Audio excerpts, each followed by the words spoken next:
महाराज शकुनी को तो झूठ पर भरोसा था। किसी को गदा पर भरोसा है, किसी को धर्म पर भरोसा है, किसी को सेना पर, किसी को भाइयों पर नहीं है। मैं महाभारत की ओर संकेत कर रहा हूं। जो ये भूल करते हैं कहने की कि मैं तो स्वतंत्र हूं, किसी पर भरोसा नहीं करता, किसी का आश्रय नहीं लेता, गलती करते हो। दुनिया में इंटरडिपेंडेंस तो संभव है, यही सच्चाई है, लेकिन इंडिपेंडेंस मैं समझता हूँ ये शब्द बड़ा सापेक्ष है, ये कभी सच नहीं होता। मैं जिम्मेदारी से बोलता हूँ, ये कभी सच नहीं होता इंडिपेंडेंस। अच्छा, आप विचार करें कि जिस पर आप भरोसा करते हैं, जिन लोगों पर और जिन चीज़ों पर, वो हमेशा हमारे भरोसे पर खरे उतरी।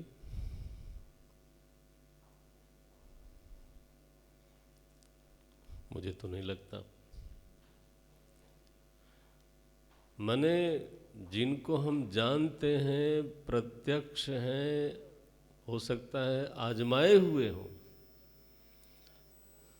इसके बावजूद ऐसे मौके आ सकते हैं कि उन पर हम भरोसा करें, उनका आश्रय लें और वो उस भरोसे पर खरे न हो। और कई बार हमेशा बेवफाई नहीं होती, कई बार उनकी प्राथमिकता अलग होती है,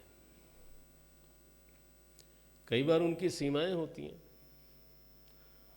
उर्दू में एक शेर बोलते हैं, कुछ तो मजबूरियां रही होंगी, आपने सुना होगा ये, कुछ तो मजबूरियां रही होंगी, यूं ही कोई बेवफा नहीं होता।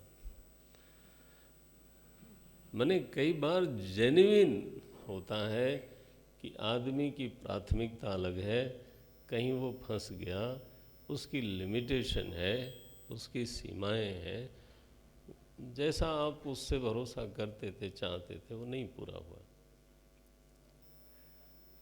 अच्छा, फिर से एक बात देख लें कि जिस पर हमने भरोसा किया और टूटा,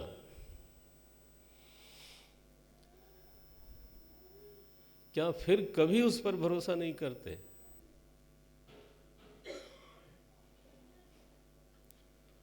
मैं सोचता हूं फिर से भरोसा करते हैं। क्यों करते हैं फिर? एक बार आपने आजमा लिया, अब फिर से क्यों? भरोसा करने के सिवाय हमारे पास, हाँ जी, कोई विकल्प नहीं है। और एक बात और है, मैं भरोसा कर सकता हूं इसलिए करता हूं। तो मैं मनुष्य में दो चीज़ें तो अपने भीतर ही पाता हूं, सभी में होगा। भरोसा करना मेरी नियति है और भरोसा करने की मुझ में सामर्थ्य है।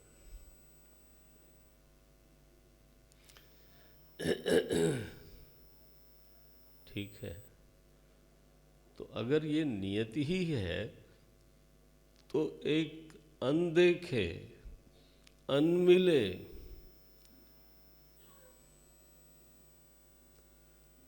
लेकिन अनसुने नहीं, हाँ, सुने हुए में, पढ़े हुए में, बचपन से सुनते हैं कि सभी, माने जिसका कोई नहीं उसका प्रभु है।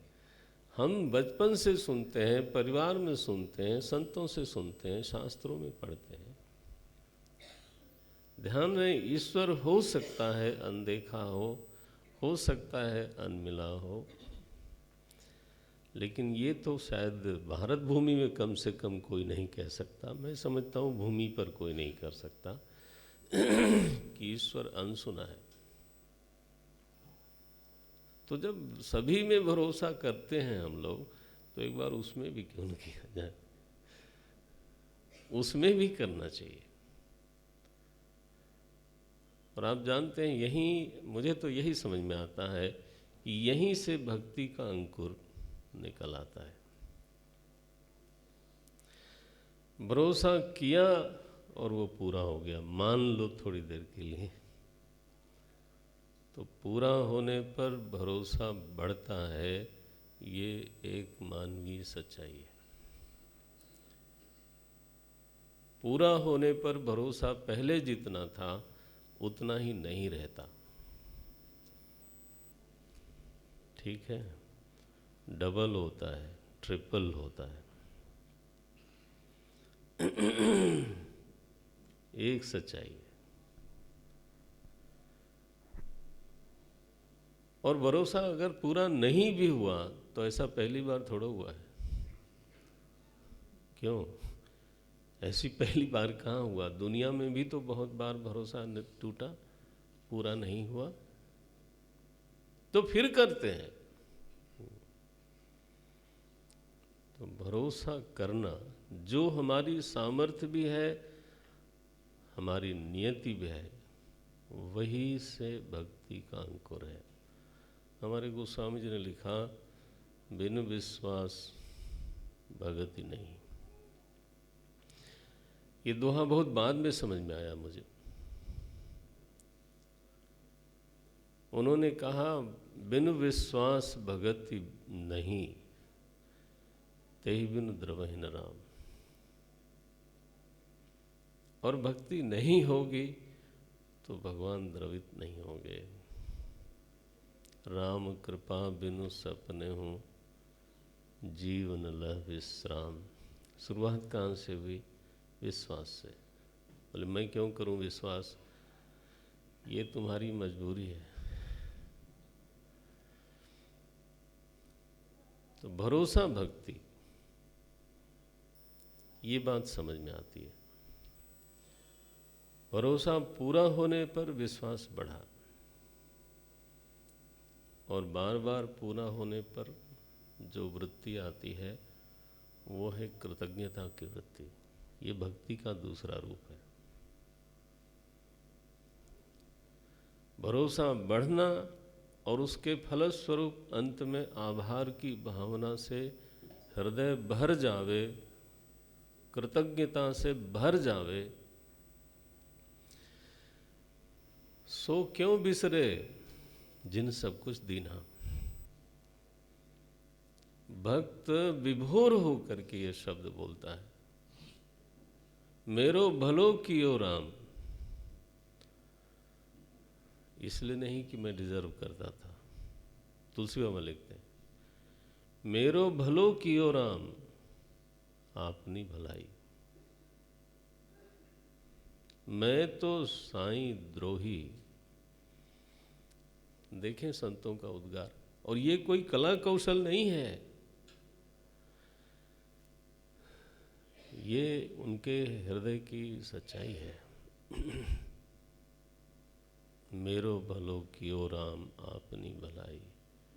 मैं तो साईं द्रोही, पर सेवक ही तू साईं। उनका स्वभाव ऐसा है। बैठ जाए एक जगह, बहुत ज़्यादा न चले। हरिओम,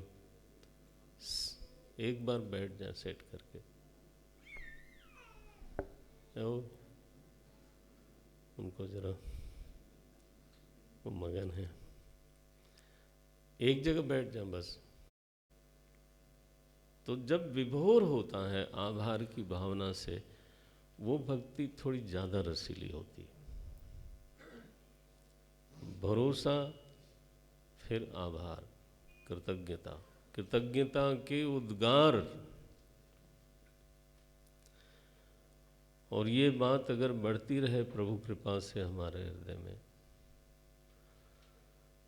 तो एक तीसरा फल प्रकट होता है।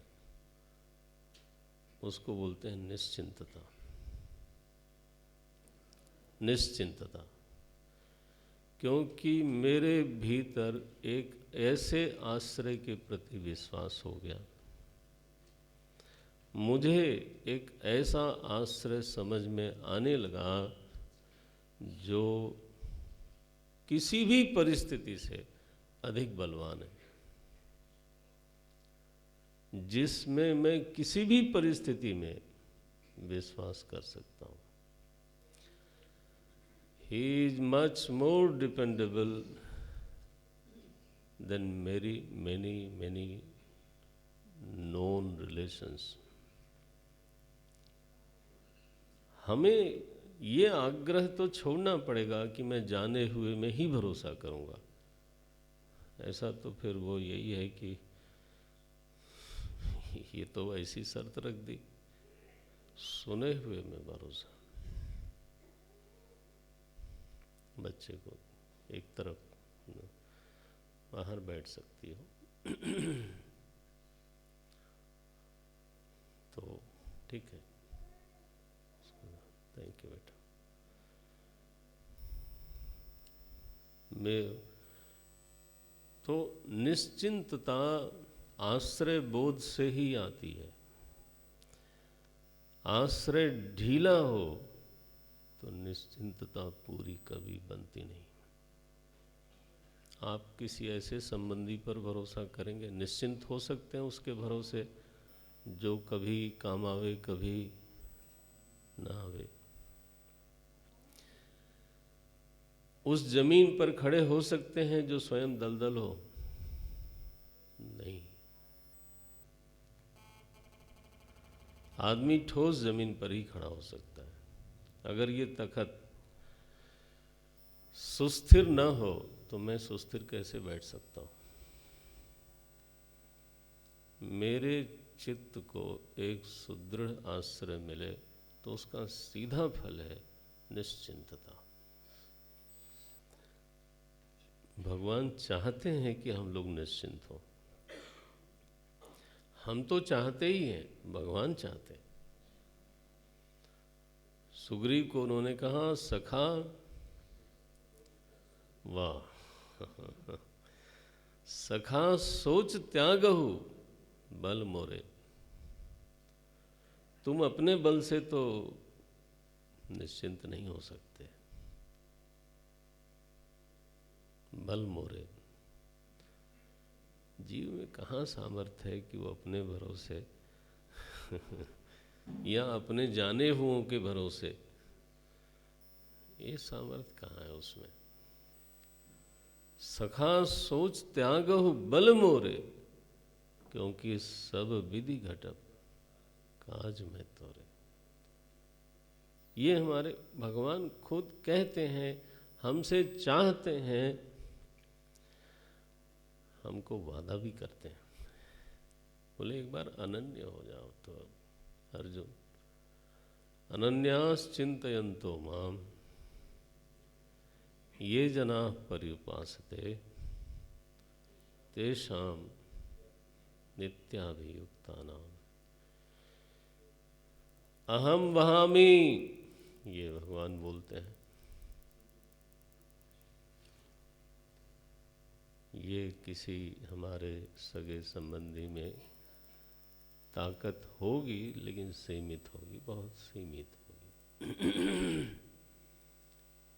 इसलिए भक्ति का ही पुत्र है नारायण ज्ञान, क्योंकि निश्चिंत हृदय में तो चिंतन होता है। निश्चिंत हृदय में यह सामर्थ्य है कि वो चिंतन करे। किसका? जिसके प्रति वो आभारी है, जिसने उसकी सारी जरूरतें पूरी की। और किसका चिंतन करेगा? जिसके भरोसे वो निश्चिंत हुआ है, अब उसका चिंतन करेगा कि आखिर वो कौन है, कहाँ रहता है, कैसा है, उसका स्वरूप क्या है, उसका रूप क्या है, उसका कोई नाम है या अनाम है।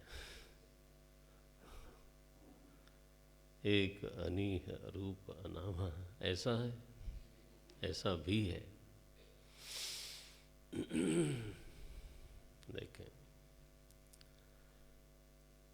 इसलिए यह जो चिंतन है और चिंतन की परिणति रूप ज्ञान है, ये निश्चित रूप से भक्ति का ही बेटा है। बिना भक्ति के ज्ञान पुत्र का उदय नहीं हो सकता, जिज्ञासा का ही उदय नहीं हो सकता। हम सब लोग जानते हैं इस बात को, श्रुति ने तो कहा प्रेयो मंदान, कठोपनिषद में आया, प्रेयो मंदान योगक्षेमात् वृणीते। योगक्षेम के बोझ से दबा हुआ ये मंद व्यक्ति प्रेय का ही वर्ण करता है, श्रेय का वर्ण ही नहीं कर पाता। बोलो अब। हम ज्ञान की बात करें, यहां तो वर्ण को मना कर दिया श्रुति ने। प्रेयो मंदान योगक्षेमात् वृणीते। तो ये जो कथा है ना, ये बड़ी अद्भुत है। जब कहा उन्होंने कि भक्ति के दो पुत्र हैं, तो ऐसे कोई थोड़ी बात कही, सच्चाई है। तो जिसका ज्ञान हुआ, जिसमें भक्ति है, उसमें अगर रमण होने लगे तो उससे हीन में विरक्ति जरूर होगी। भाई पशु के सामने भी अगर हरा चारा रखा हो, स्वादिष्ट चारा रखा हो, तो वो काहे को सूखे भूसे की तरफ जाएगी। वैराग्य एक सहज परिणति होती है, ये कोई कर्तृतंत्र थोड़ो है। कहीं रमण हो तो कहीं से विरति हो, कहीं रति हो तो विरति हो, कहीं सही जगह पे राग लगे तो फिर दूसरी जगह विराग हो। तो आप विचार करके देख लो, भक्ति माता है कि नहीं, उसी के ये दोनों पुत्र हैं कि नहीं। बिल्कुल हैं, और किसी के पुत्र हो भी नहीं सकते। जरा इसको दूसरी तरफ से भी देख लें। अगर भक्ति बांझ रह जाए तो भी तो फिर बात क्या बनी फिर? वो तो बंध्या नहीं है, वो पुत्रवती है, सौभाग्यशालिनी है। पद्म पुराण में लिखा कृष्ण वल्लभाम, उस भक्ति माता के साक्षात पति श्री कृष्ण है, श्री कृष्ण की वल्लभा है। तो ऐसा दाम्पत्य हो और बंध्या, ये तो बनता नहीं है।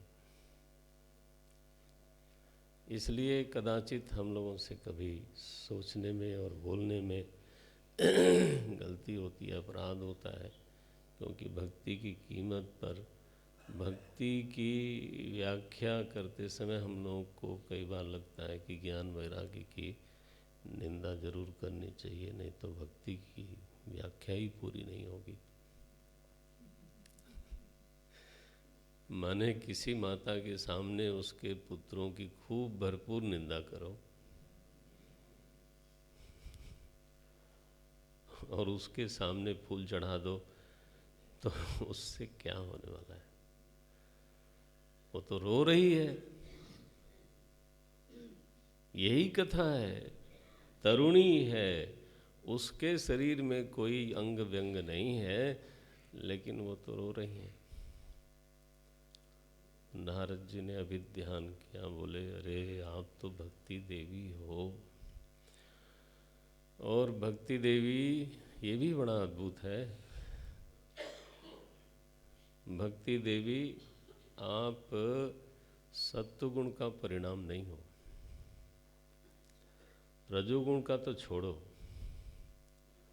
तमोगुण का छोड़ो, भक्ति वृत्ति जो हमारे आपके अंतःकरण में होती है, प्रायः सारी वृत्तियां गुण का परिणाम है।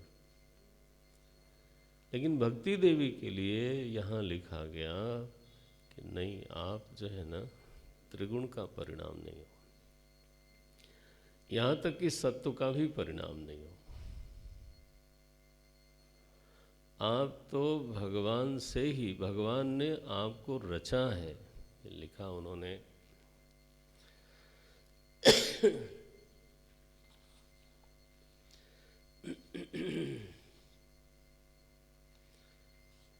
लौटना पड़ेगा द्वितीय अध्याय का, ये 5वां श्लोक है, 3रा और 5वां। मैं पहले 5वां पढ़ता हूँ।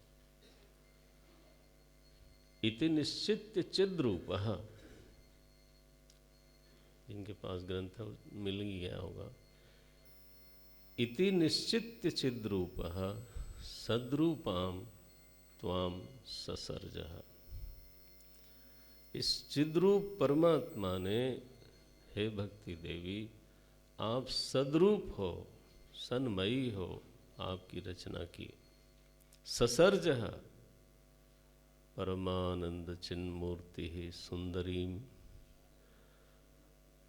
आप सुंदरी हो और आप श्री कृष्ण की वल्लभा हो।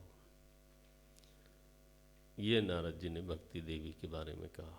इति निश्चित्य चिद्रूपः सद्रूपां त्वां ससर्जः परमानंद चिन्मूर्तिः सुंदरीं कृष्ण वल्लभां। यही है कृष्ण वल्लभा। और अब 3रे श्लोक में आए तो त्वन्तु भक्ति प्रिया तस्य, ये प्रिया जी हैं। त्वन्तु भक्ति प्रिया तस्य सततं प्राणतोऽधिका, ये भगवान के प्राणों से अधिक प्यारी हैं। इस वृत्ति को देखें, ये राधा रानी जी का आध्यात्मिक रूप है। त्वन्तु भक्ति प्रिया तस्य सततं प्राणतोऽधिका त्वया हूतस्तु भगवान याति नीचगृहेष्वपि। आप किसी हृदय में चली जाएं और वहाँ बैठ के भगवान को बुलावें तो याति,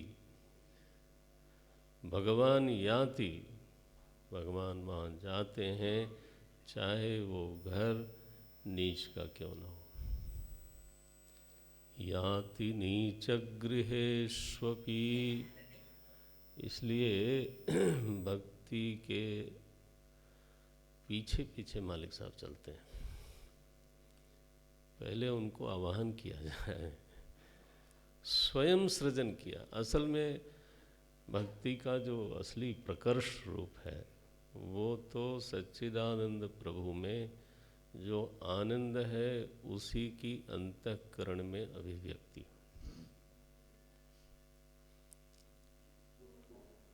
अब हम इसका बहुत विचार यहाँ नहीं कर सकते, लेकिन आप इस दृष्टि से कभी देखिएगा।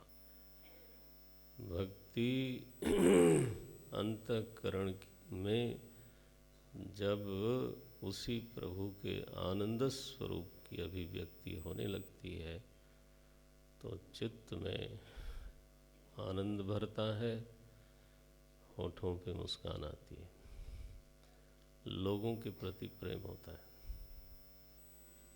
दुखी व्यक्ति कितना प्रेम करेगा? आनंद भरा हुआ हो तो सारी दुनिया प्यारी लगती है, उसमें प्रेम करने की सामर्थ्य सबसे अधिक है। इसलिए यह बात सीधी कही कि आपने सृजन किया, आप सत्वगुण की परिणामिनी नहीं हो। ये देखो तो नारायण ये भक्ति देवी हैं, इनके दोनों पुत्र हैं और ये वृद्ध पड़े हैं। नारद जी महाराज ने कहा मैं अभी दूर करता हूँ इनका दुख। और महाराज भक्ति का वंदन करके और उनके महात्मा का वर्णन किया तो और वो हृष्ट पुष्ट हो गई। फिर गए इन दोनों वृद्धों के पास, मूर्छित वेद वेदांत घोषश्च गीता पाठम मुहुर्मुहुः। राम राम। प्रस्थानत्रयी पढ़ाया, गीता पाठे। महाराज पूरा कोर्स हो गया 2.5 साल का। अब लेकिन ये न बीच में कभी करवट लें, बस सो जाएं। जाग के नहीं दिया इन्होंने महाराज। हमारे काफ़ी मिशन से हमारे बच्चे लोग और हमारे गुरु भाई लोग हैं, तो ये देख लो आप। वेदांत घोषैश्च, बार बार गीता जी का पाठ हो रहा है, वेद वेदांत हो रहा है, फिर भी तो ये कभी कभी जम्हाई लेते हैं, लगता है अब उठे फिर सो गए। आखिर इतने प्रोजेक्ट चलाने हैं, अभी सोने में देर कितनी लगती है। ये हो ही गया महाराज, उठ के न देंगे।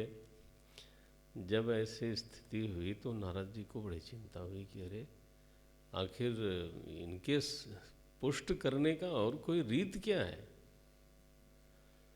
बोले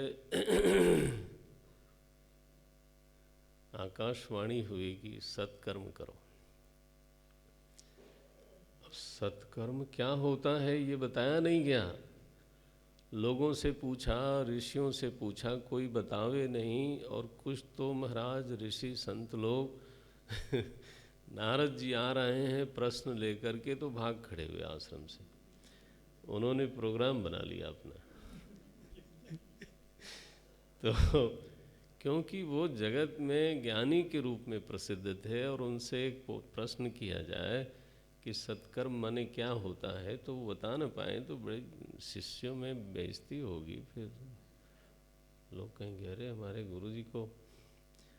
तो इस प्रश्न से बचने के लिए लिखा है, विनोद में ही लिखा कि तो वो पलायंती, कुछ तो निकल गए।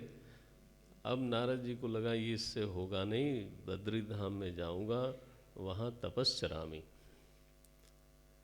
तपस्या करूंगा, क्योंकि तप से सब कुछ हासिल होता है। तो इसीलिए जल्दी जल्दी चिंतातुरो भगवान चिंतातुर हो करके भागे जा रहे थे। बीच में सनकादि ऋषि मिले। देखिए कथा का कौशल।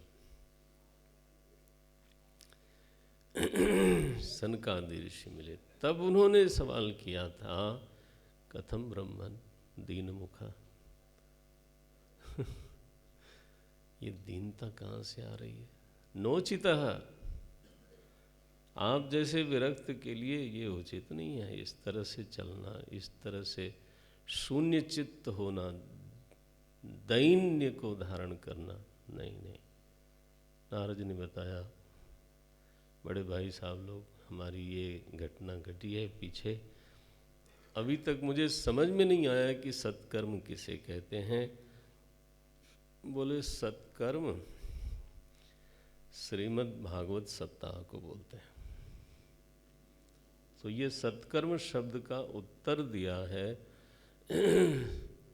सनकादि ऋषियों ने नारद जी को। सत्कर्म सूचकः ज्ञान यज्ञ,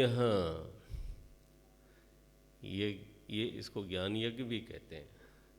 ये 60वां श्लोक है। सत्कर्म सूचको नूनम ज्ञान यज्ञ स्मृतो बुधैः श्रीमद् भागवतालापः सतु गीता शुकादि भी। सुखदेव जी महाराज ने ये महाराज परीक्षित को सुनाया था। श्रीमद् भागवत ही ज्ञान यज्ञ कहलाता है, यही सत्कर्म होता है, और इसलिए इसका आयोजन होना चाहिए।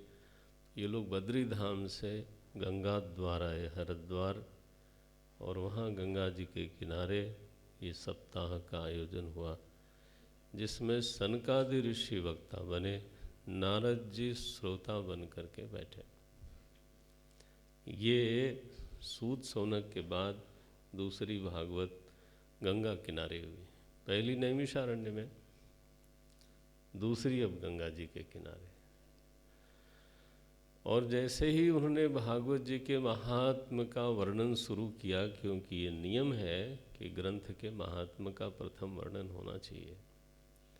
यहाँ लिखा है सनकादि जैसे वक्ता हों तो श्रोता किस तरह के लोग थे। ये तो कमाल है व्यास जी का। भगवान थे। बोलते हैं रसलंपटाहा, जितने रस लंपट थे देश देश से दौड़ आए। उसमें सारे वेद आए, वेदांत आए, मनुष्य का रूप लेकर के बैठे। गीता जी, सारे शास्त्र एक तरफ बैठे। जरा सभा देखिए किस तरह की होगी। नारद जी बैठे हैं और यहाँ सभा में वेद, वेदांत, सारे शास्त्र, सारे 17 पुराण बैठे हैं। सारे ऋषि लोग बैठे। दत्तात्रेय जी स्वयं, अत्रज लिखा है, भृगु वशिष्ठ च्यवन, ऋषियों के नाम लिखे हैं। एक तरफ सारे ऋषि लोग, एक तरफ सारे शास्त्र, विद्वान ब्राह्मण लोग। ये एक योग्यतम अधिकारियों की सभा बनी। और विकलांग भी बैठे, अपराधी भी बैठे, हीन भी बैठे, नीच भी बैठे। इसीलिए कहा सर्ववर्णेषु। श्रीमद् भागवत में सभी प्रकार के अधिकारियों का अधिकार है। पूरी सभा बैठी, तब नारद जी में सारी नदियां बैठी, सारे क्षेत्र कुरुक्षेत्र आदि वहाँ जाके बैठे, सारे बड़े वन